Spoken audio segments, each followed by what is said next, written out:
Hosea 1, verses 4 through 5. Listen to this.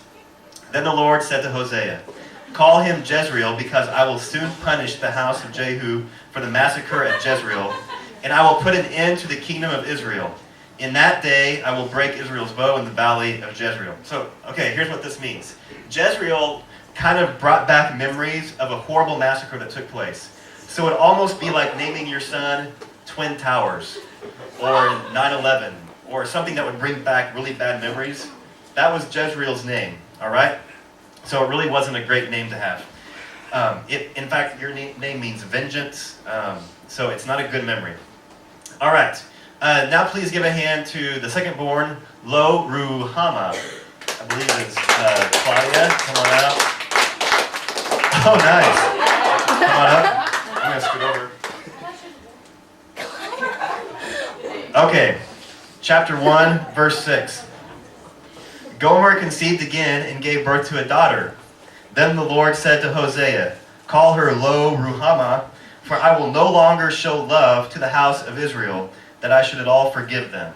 So, do you know what your name means? It means not loved. Can you imagine naming your daughter? Not loved, unloved. That's what it literally means. How would your self-esteem be?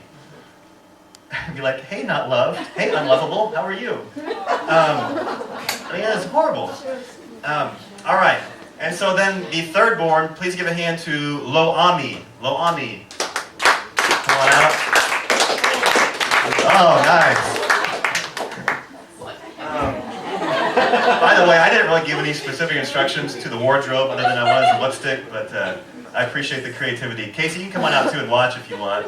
Good job. Everyone give Casey a hand for the wardrobe. Nice. Okay, chapter 1, verses 8 and 9. After she had weaned Lo Ruhama, Gomer had another son. Then the Lord said, call him Lo Ami, for you are not my people, and I am not your God. Your name means, Lo Ami, your name means not my people, or not mine. Wouldn't you love it if your parents had you and they said, his name is not mine? That would not make you feel very good either. So here's the happy family here that God puts together.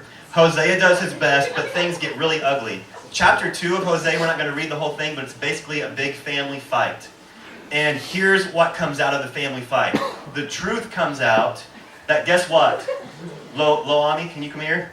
Lo Ami and Lo Ruhama, guess what? Guess what is revealed? Hosea isn't really your dad. Apparently, Gomer has been off with some other lovers, and that's who your dad is. Not me. I stay away from guys with fur.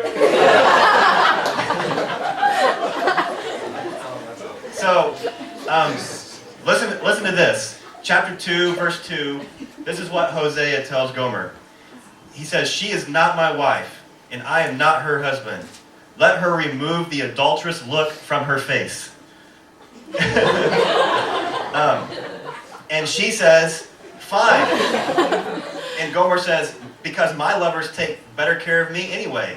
It's better with them. And Hosea is hurt by this because he's provided for her. He's taken a big chance on her and done everything for her. And she's saying, no, the other people take better care of me anyway. And who is caught in the middle of all these stories? Children. Isn't that how it often is? When we have this huge fight or this big problem, it's the innocent people that get hurt oftentimes the most. So Gomer goes off, if you can kind of go off, and she goes off back to her lovers.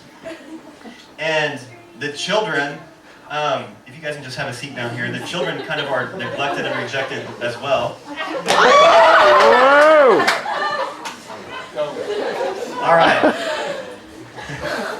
Scary. So chapter 3 takes another big twist and turn, though. By the way, adultery, which is what Gomer committed, was punishable by death. If you were unfaithful to your spouse, you could be killed for it. But in chapter 3, verses 1 and 2, if you have your Bibles, look at this. It's an amazing verse. And Hosea has to be, just can't imagine what God is saying. The Lord said to me, go show your love to your wife again. Though she is loved by another and is an adulteress, love her as the Lord loves the Israelites. Though they turn to other gods and love the sacred raisin cakes,